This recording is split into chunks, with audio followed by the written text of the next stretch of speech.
did realize there's a lot of things happening about transacting those assets, the crypto assets, which we don't recognize as currency. Because currency is that which is backed by a bank, the central bank of the country or the government of that country. So that is yet to happen in our country, and it is going to happen sometime this year.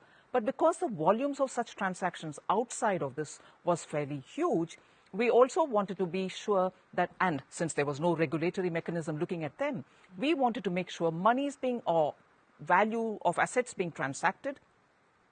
If they are transacted in an unregulated environment, we were not sure if the, let us say, the FATF's money trail, as they say, travel route, travel line, is being tracked at all.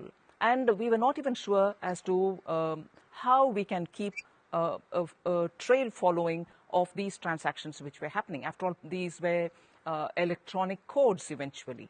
So we wanted to be sure, and therefore we did announce that on the income that is generated out of the transactions of these crypto assets will be taxed at 30%, and over and above that, there is a 1% tax deduction at source, which is also imposed on every transaction. So through that, we'll be able to know who's buying and who's selling it.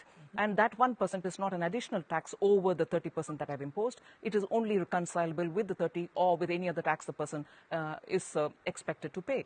Essentially, by taxing, we were trying to make sure that we are keeping a trail and also making sure these are going to be eventually compliant with anti-money laundering rules, and making sure that these kind of operations don't end up inadvertently to funding any kind of terror activities. So we wanted to be sure when there was no regulation happening, these activities which were becoming now fairly extensive are kept an eye on, and there should be a financial implication on them, and therefore the tax. It wasn't as if we have legitimized them. We haven't said that this is currency. We haven't said that this has intrinsic value, but certain operations are taxable for the sovereign, and that is why we've done this.